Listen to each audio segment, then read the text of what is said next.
Hey there, everybody.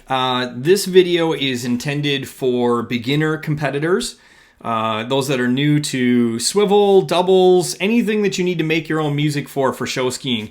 As it has just recently come up that this is actually a skill and we need a little bit of instruction on it.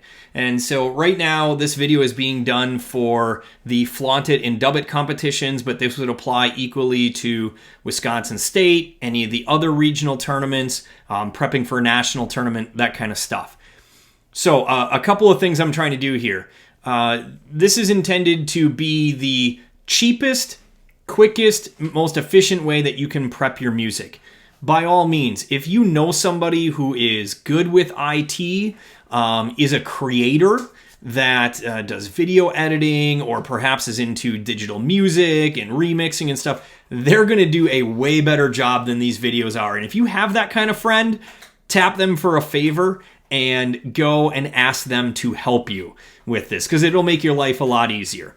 But as became apparent throughout the 2023 season, and this is mid-2023 when this is being recorded, it looks like some people need a little bit of help with that. And so this video is going to have two parts. There's the short part and the longer part. Short part's about just converting formats and sending your stuff off, and then the longer part will be kind of the entire process. So first things first, you need to get your music from some source. And I know that the bulk of the United States has moved to streaming services. That is not going to help you out, okay? So streaming digital music such as Spotify or Apple Music or Amazon Prime streaming, that is not what you need to do here. You need to go buy your music from some high quality source. Now, somebody's going to say right away, can't I just go rip it from YouTube? Well, you could. That's borderline illegal, so I'll just throw that out there to you. And even if you do grab it, the problem is that the audio quality tends to be somewhat low, and it will sound okay on your own equipment, but when it gets boosted up to 1,000-watt plus system at a ski site, now you're in trouble, and it tends to get fuzzy and distort. So spend the $1 or $2 and go and grab your songs from a high-quality music source. So what are those? Primarily, the two that come to my mind personally is either the iTunes Store, and I know that's now buried behind Apple Music, but it's still there and isn't going away anytime soon. So either iTunes, the iTunes Store, or go to the the Amazon Prime Music Store, where you can buy and own the digital tracks. That's what you want to do. You don't want to be the monthly streaming service. You want to literally do that and download that. All right, so this is the longer version of this video on how to do audio for your routines.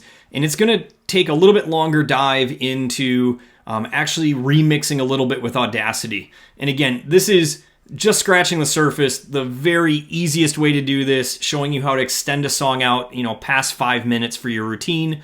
By all means, there are a lot more sophisticated ways to do this and a lot more sophisticated remixing that can be done. But if this is your first time doing this, or you're kind of new at it and you just need to get something ready, this should be a good guide. So you definitely need to get a program called Audacity. It is free for Macs or Windows. Completely free. You go to Google and search for Audacity download and get that program downloaded and installed on your computer. Again, doing this on a mobile device is very difficult to do. It's not impossible, but it's a lot harder. You really need to do this on a laptop or desktop computer. I would not suggest a Chromebook either. Windows or a Mac, and Audacity, again, is free. If you are a Mac user, I would make a suggestion if you look down at the bottom of the screen here for this program called Sound Studio. It costs you a few dollars. It is available directly on the Mac App Store. You don't need to go somewhere special to download or whatever. You can purchase it using your Apple ID, and if you're a Mac user, it's a great program.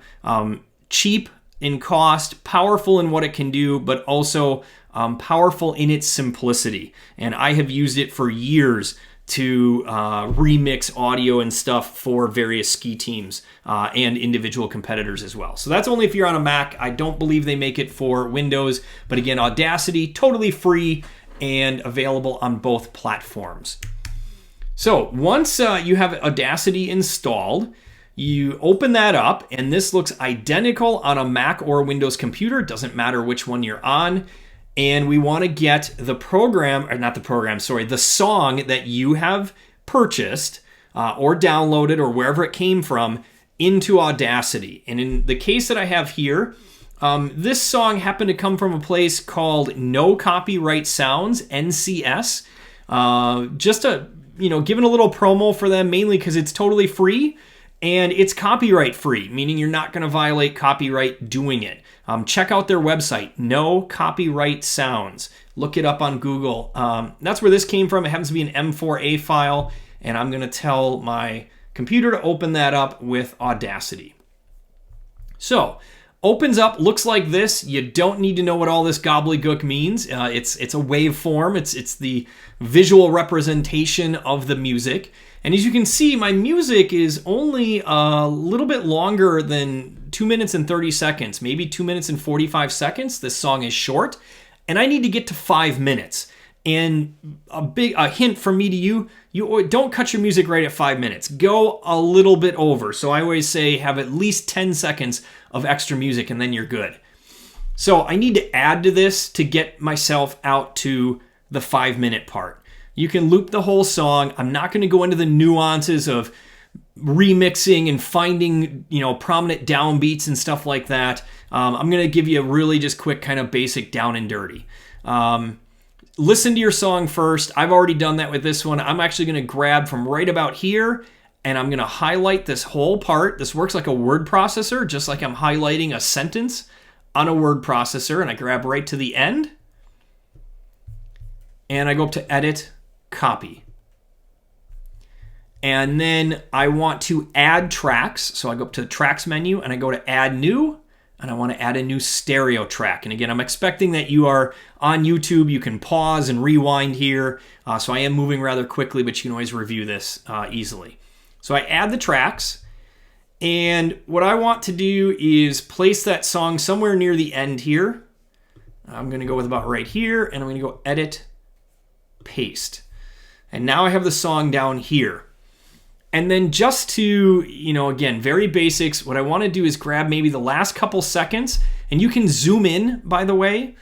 You can zoom in and zoom out on this as much as you want. You have the little magnifying glasses right here up top to zoom in. So I'm going to zoom in a little bit, and I'm going to highlight about the last 3 or so seconds, 2.5, 3 seconds, somewhere in there, of the song, the top version. And I'm going to go up to Effect and Fade, and I'm going to go to Fade Out. Okay. Down on the bottom, I want to do the opposite. I want to grab about 2.5 to 3 seconds of music. That's a little short. I'm going to go just a little bit longer, more towards 3 seconds there. And I want to do an effect, and I want to do the reverse. I want to fade in. There we go. And now I'm going to move this because I want them to line up, and I want them to overlap a little bit. And now I'm going to take a listen. I'm hoping this is going to come through on the video for you.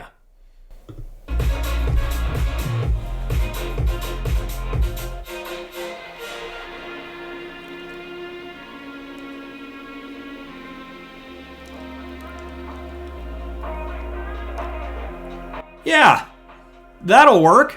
No problem. All right, that is about all there is to it. I've now looped the song, have some fade, so it's a nice, dissolve from one to the other. And if I scroll out here, you notice as I look at the actual end of my entire piece of music now, I'm longer than 5 minutes, and I'm right at about 5:10. If I was at 5:08, that's fine.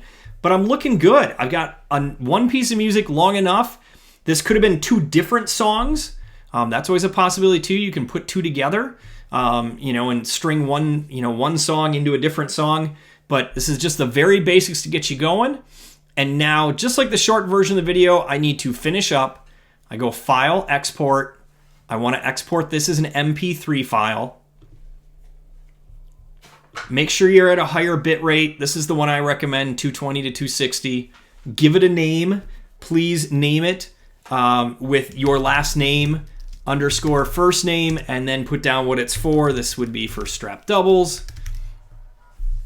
Looks good. I know where I'm saving. It's going to my desktop. I got everything there. This will help out the audio crew at tournament by having your name right away at the beginning. So it alphabetizes, and then what is it for? Strap doubles, swivel, pairs swivel, all that stuff. If you can put a little bit into the file name to help them out, they will appreciate that. And now click save. It's going to say, hey, do you want to take this whole mix, because you have all these multiple tracks, and it's going to export it as a single audio file. Absolutely, that's what you want. Click OK. You don't need to do any of this meta tagging stuff, not important for what you're doing. Click OK again. Give it a little bit to convert. My computer is really fast, so it might take a bit longer on your computer. And now look on the right-hand side. I now have this audio file. It's an MP3 format, which pretty much all the tournament equipment can use, and it's ready to send away. I'm done with Audacity. You might want to hit save so you can come back and make changes to your project later if you're going to do some edits or something, maybe. But otherwise, I'm going to quit, and I'm going to say, no, I don't want to change that. And now you need to get this to your tournament officials. How does that happen? There's a couple different ways, folks, and they should have sent you directions in an email or maybe on a PDF document of how to do that. The most common, easiest way is via email.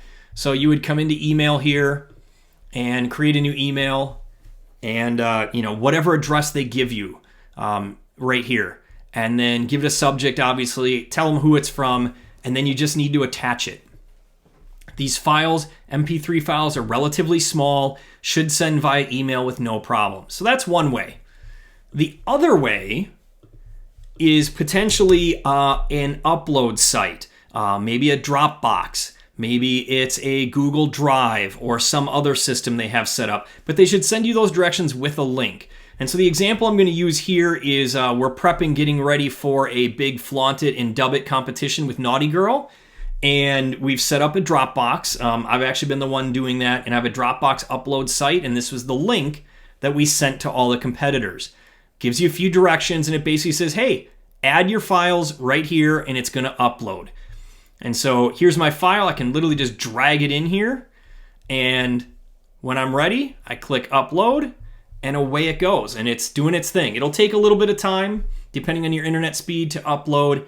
Dropbox works very much, Google Drive works very much the same way. Or maybe they have a OneDrive upload set up with Microsoft 365. Any of those systems are great.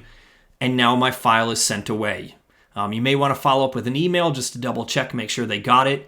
But that is how you can loop a song and get it long enough for your routine and then send it off to the people that need it. Good luck.